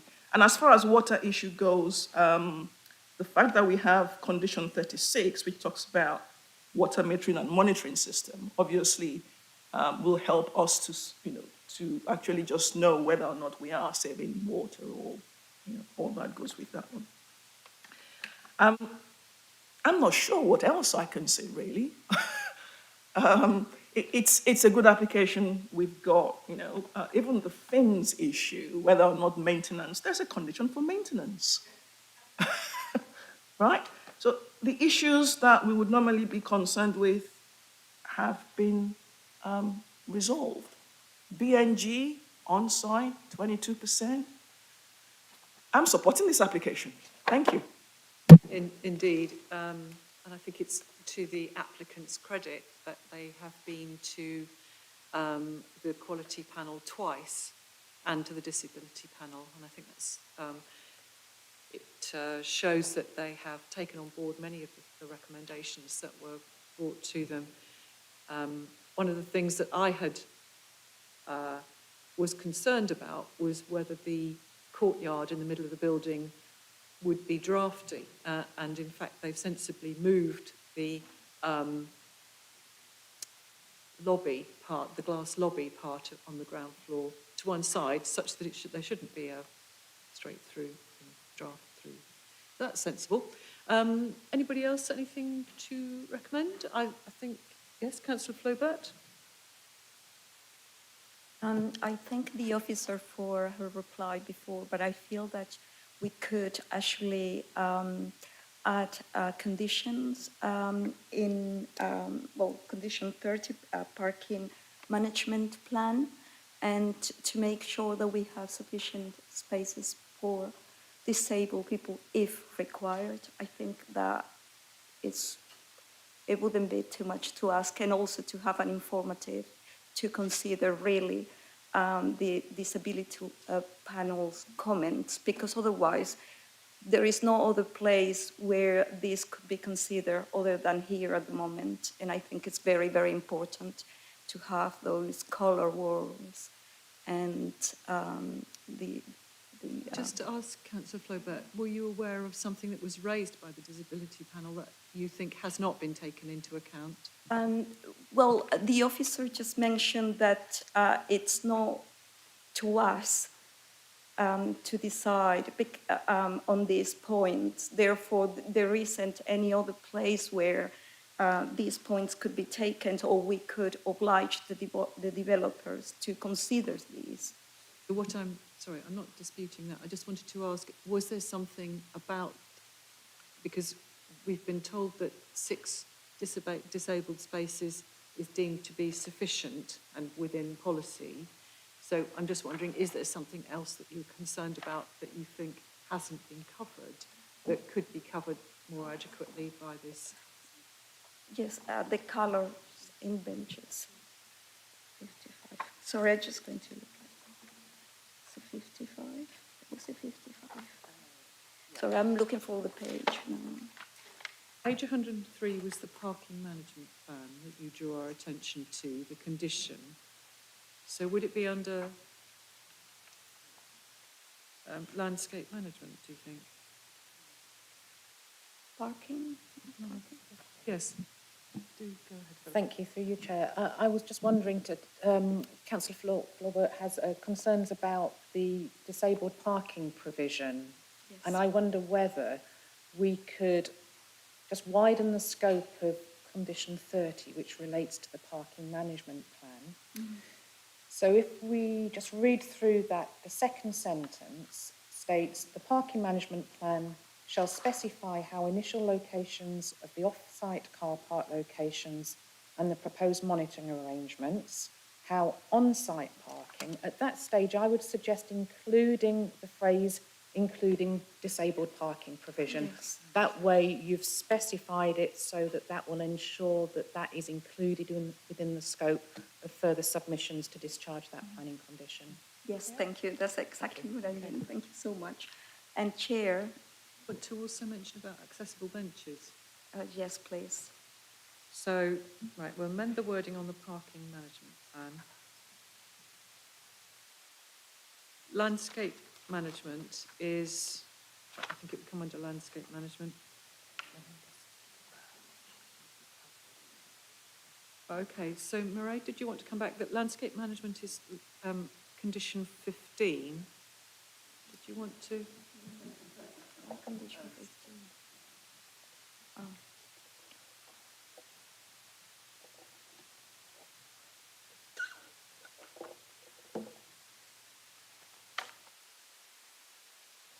I've noted. Yes, do you want to? Thank you, Chair. So I think it would be the bespoke garden staff landscaping condition 23. I think for details of street furniture, including specifications for bespoke elements, could include and also accessibly designed street furniture. Or something to that accord. Under D. That is under Details D. of street furniture and artefacts, including specifications for bespoke elements. Can we say including specifications for bespoke elements, including provision for disabled people or people with disabilities? Such as accessible benching, or maybe just put that in.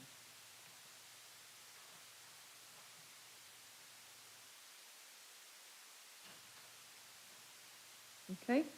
Does that cover it, Councillor Flaubert? Yes, very much. Thank you. But there is this informative that we can add. especially the contrasting colors on the walls and door frames. It is very, very important. Sorry, what is? The use of contrasting colors on walls, door and frames. As a good thing or a bad thing? A good. But there are some people, it's not great for people who have some conditions. You know, sometimes wall conditions are.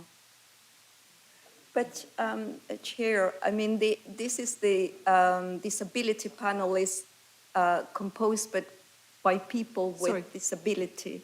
That's why I was asking, have you picked up something from the disability panel that has not been taken into account in the design, or are you just making a suggestion? No, this has been suggested, but it hasn't been added to the informative of the conditions. And I wonder if we could add this as an informative. Page 55. Okay. In the disability panel report? Yes. Okay. Do you want to come back on that? Thank you, Chair. Sorry. So I think we could include an informative to remind the applicant of the recommendations of the disability panel. I think that's as far as we could take that, because there are some internal elements that would be beyond planning, but that would draw the applicant's attention to the comments. Thank you very much. And Philippa Kelly is confirming that's the right way to handle that. So it's an wording in the informative to draw their attention to the remainder of the items from the disability panel. Right, Councillor Bagent. Thank you, Chair. Whilst I look forward to the time when the only car parking on sites will be disabled, I must say that I acknowledge that the developers are, or the applicants are going to limit car parking on this particular site to 60 and subcontract the other to the other car parking spaces. I think that's a real move forward. And I think it's something that one would hope would happen more often. I'm really saddened a bit, though, about the double-tier cycle parking. I know we have a standard that we require of 20%, but it would have been good to see everything at single ground floor height. If you've got any form of disability, pains in the back or anything, the double height cycle parking is very difficult to use and doesn't encourage people to cycle. And I think that we should be doing everything that we can to actually encourage people to cycle. People should be able to pull up, park their bike, lock it up, not have to go through a rigmarole. But I do really appreciate the car parking change. Thank you. Thank you, Councillor Bagent, and I agree entirely with Councillor Bagent. And in fact, I have been a working guinea pig at Waterbeach railway station, where I demonstrated that I was unable to use the two-tier cycle parking, which was demonstrated to me quite easily by an officer.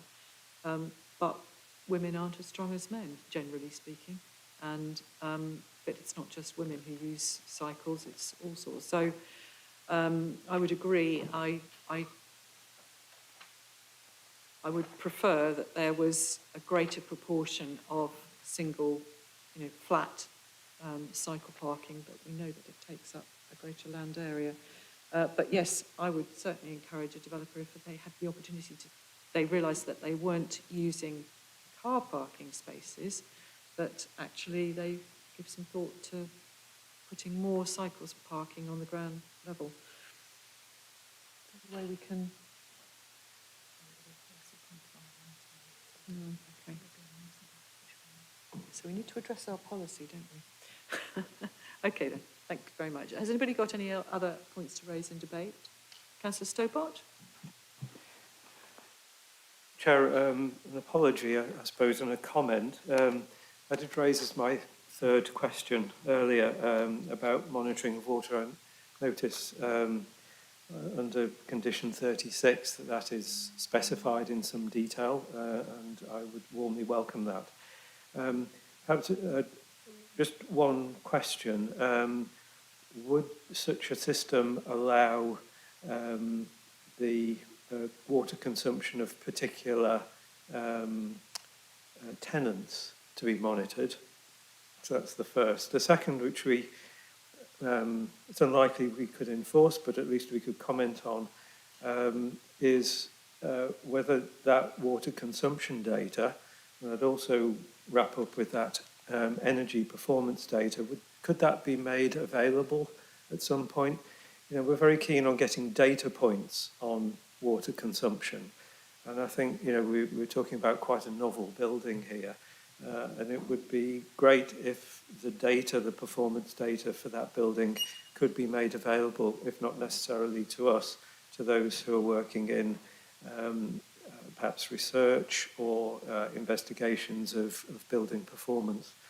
So I think because it's an exemplar, it's naturally a focus for our interest, and the availability of data, I think, would nicely complement that aspect. Just one moment. Philippa Kelly will answer that one. Thank you. Thank you, Chair, and thank you for that question, Councillor Stobart. With regard to condition 36, officers of the Shared Planning Service have moved into this position of being comfortable with this condition as before you today. We consider it would be unreasonable to put additional restrictions on the applicant to share water monitoring data or sort of to control further through the planning condition process. However, what I would say, though, is that the applicant's representatives are here today, and they may well choose to publish that information by way of sharing and showing that their building is an exemplar. But in terms of the planning condition, it would be unreasonable to go further than what you see under condition 36 in the view of officers. Thank you. So I'm going to give the planning consultants time to consider that. And while they consider it, I'll take a question from Councillor Smart. Thanks, Chair. So I may be going against other members here. There seems to be a sort of a consensus that this is going to be approved from what I hear around me. I'm not quite sure about that. So what I would say is this is a big building. I think, Mairead, it might be useful to see that image showing it from a distance, which showed it as a very big building in the landscape. In principle, I'm not against big buildings, tall buildings. I think that's a good thing for the city.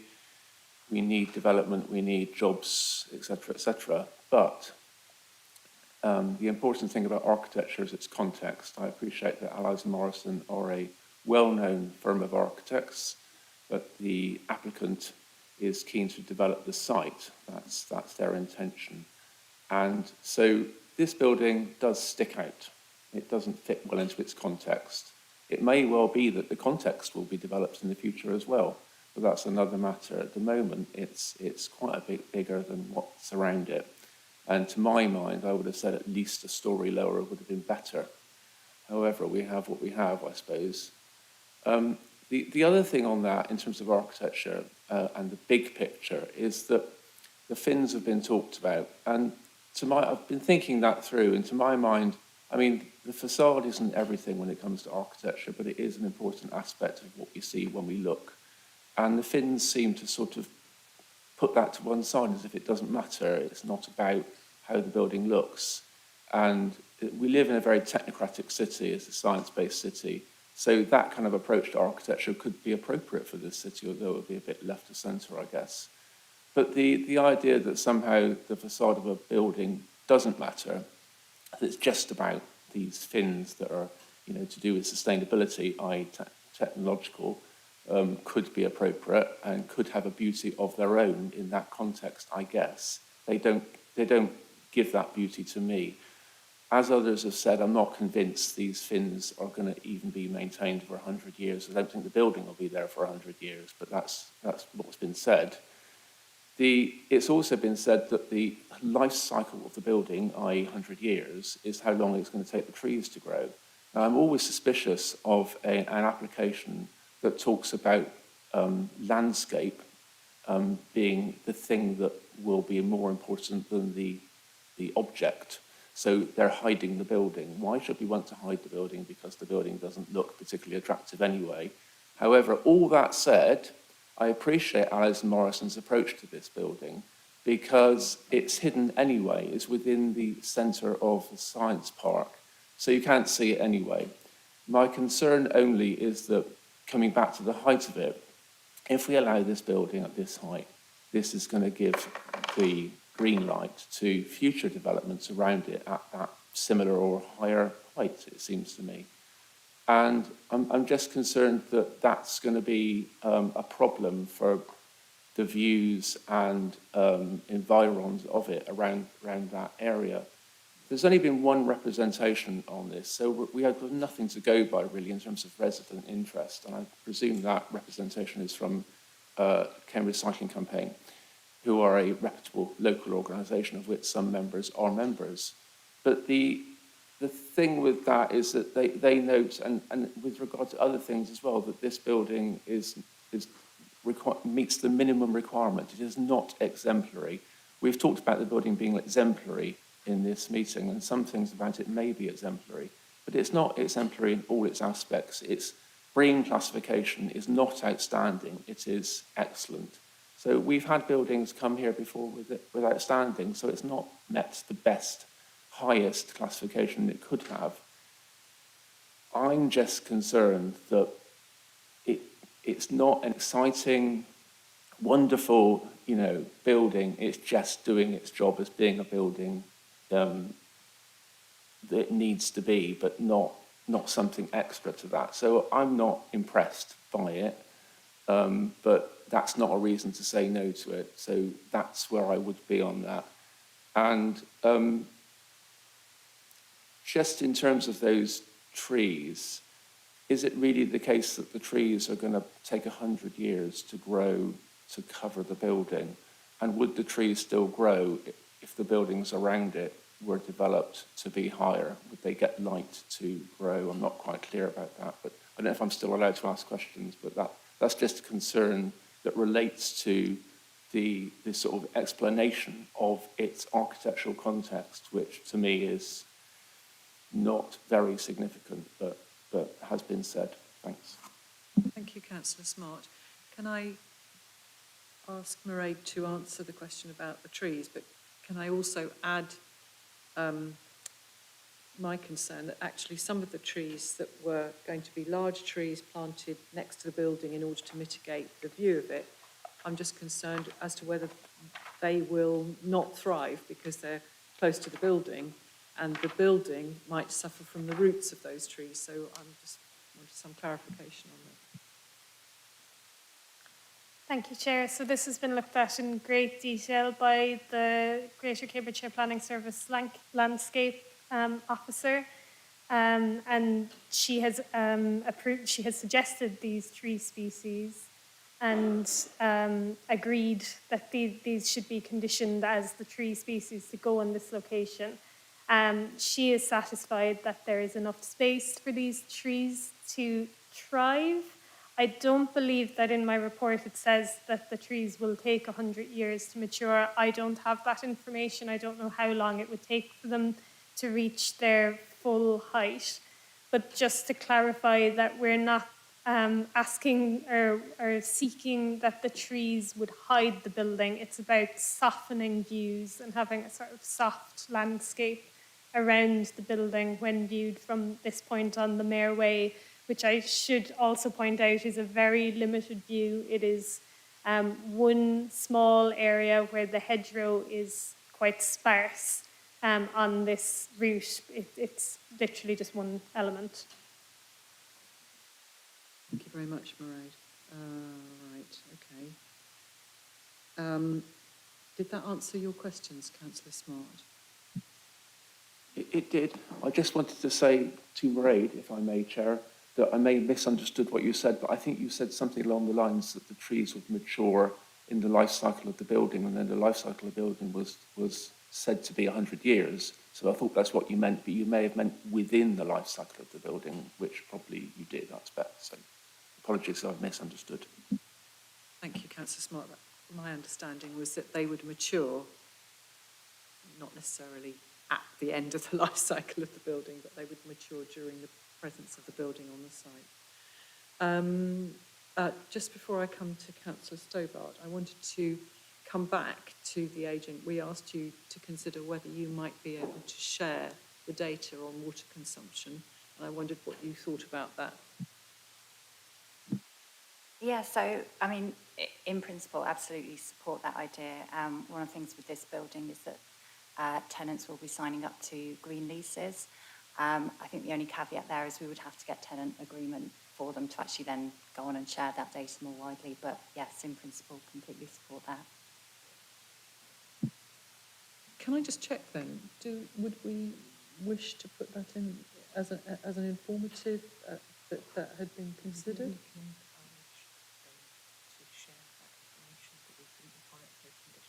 No, that's why I said an informative. Yeah, so we can add some wording to that effect, that they can be encouraged to share that data as tenants.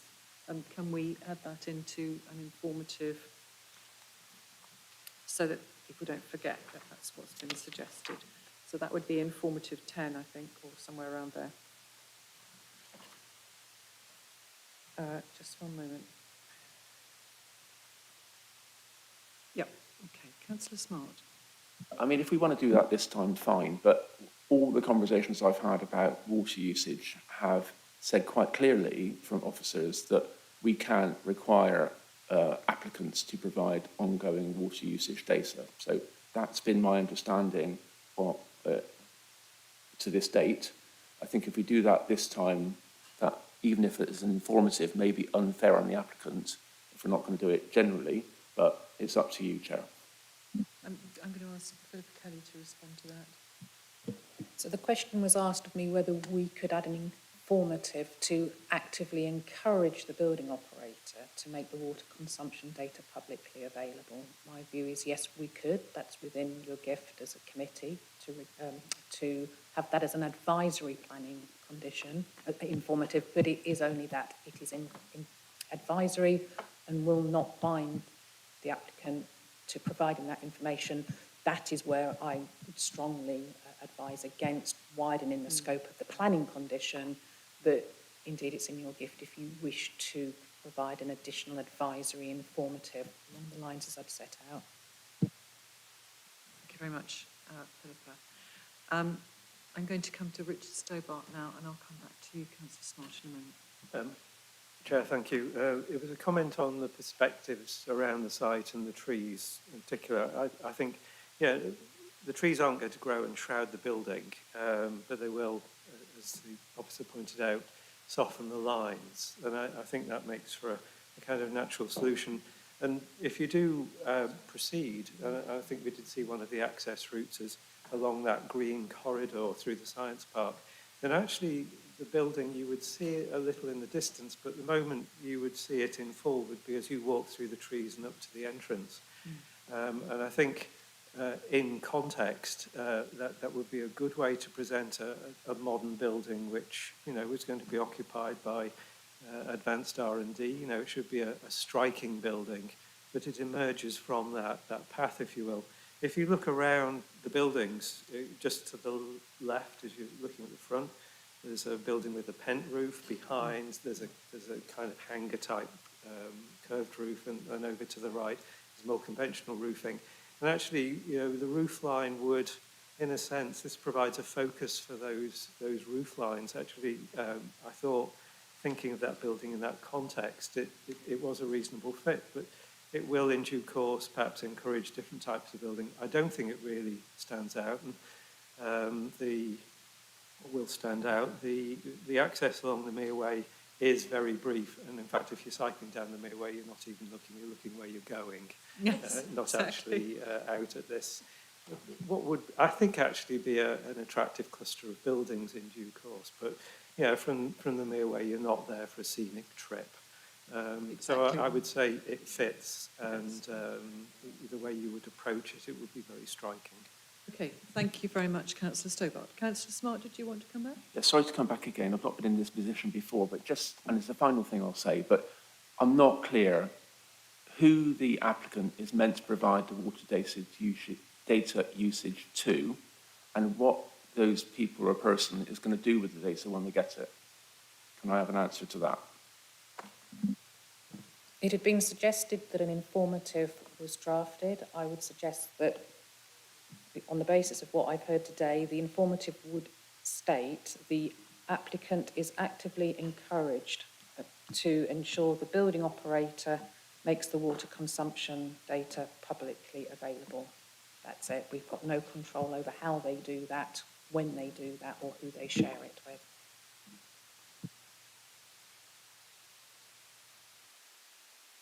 Members, would you like the wording of that informative to come back to the Chair and Councillor Smart for consideration, or are you happy that officers just get on and draft that themselves? Yes, okay. Councillor Toomey Hawkins.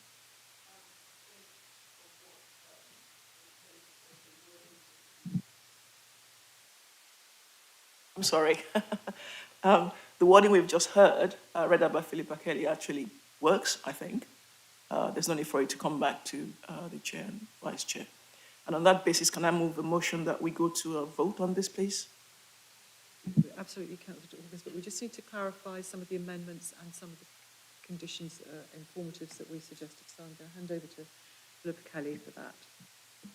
Okay, so I've taken a note of a number of amendments to conditions that have been suggested during your debate. I'm just going to seek advice from Mr. Barber as to whether we should be voting on them, We've got or should we? these as well. I've got a note of everything. Or should I just read out the amendments? Can we just clarify the amendments so that we Fine. know what we're taking a vote Okay, on? so what it's been suggested we amend are condition 17, which relates to biodiversity net gain. That's in your amendment sheet.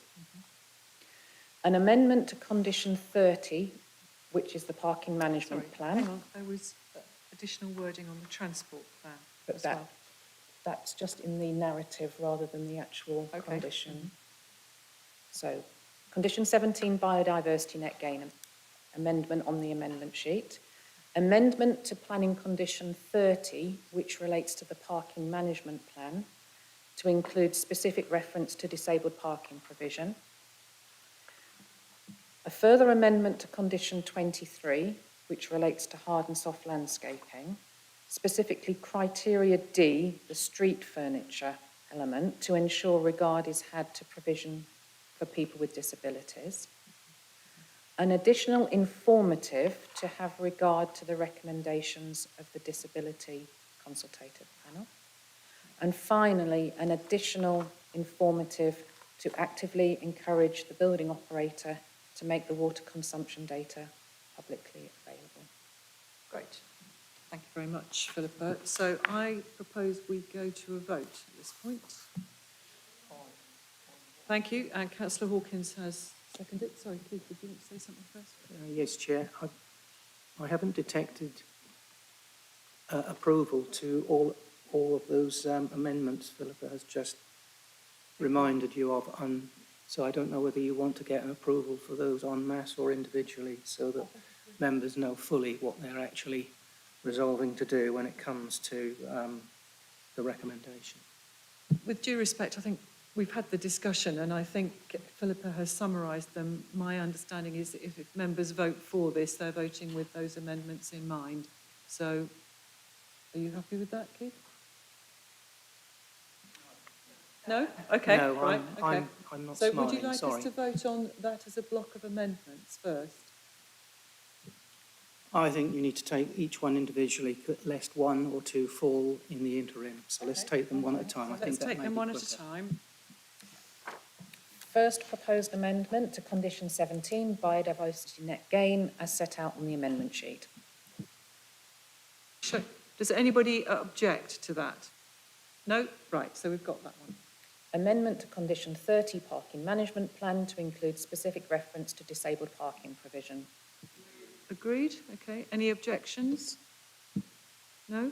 Okay, right, so we've got that one.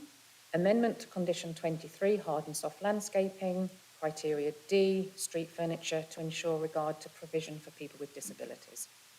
Agreed? Any objections? No? Okay. Right. Additional informative to have regard to the recommendations of the Disability Consultative Panel. Agreed? Okay, any objections? No? Okay. Additional informative to actively encourage the building operator to make the water consumption data publicly available. Okay, agreed. Any objections to that? Councillor Smart? Okay, so is that just one objection? Okay, right, so that's 1, 2, 3, 4, 5, 6, 7, 8, 9, that's 8. 8 to 1. Okay? Right. Yeah, Thank you very thanks, thanks for your forbearance. Thank you very much. Right, members, so let's go with those accepted amendments and informatives. Let's go to a vote then on the application. We've considered a number of elements to do, but many of these have already been conditioned. Thank you for the work that's been done between the officer and the applicant to make sure, for example, the fins are maintained properly. And we've also got amendments relating to the transport S106 contribution, which will probably almost certainly be largely occupied by the improvements planned inside the science park, which is reasonable, and the other amendments we've just approved. So thank you very much. So I propose we accept the officer recommendation, which is on page 89, it's paragraph 25. So Philippa, would you like to do that? So the recommendation is one of approval, subject to the conditions and informatives as detailed in section 26 of the report, with all the agreed amendments and the additional informatives, with delegated authority to officers to carry through minor amendments to those conditions and informatives, and to include others considered as appropriate and necessary prior to the issuing of the planning permission, and the prior completion of a section 106 agreement under the Town and Country Planning Act 1990, with delegated authority to officers to negotiate, settle and complete such an agreement as referenced in the heads of terms within this report, including any other planning obligations considered appropriate and necessary to make the development acceptable in planning terms. Thank you. Right. So members, if you're in favour of that, please would you do show of hands? Thank you. So I make that 1, 2, 3, 4, 5, 6, 7, 8, 9. Thank you. All in favour. Thank you very much.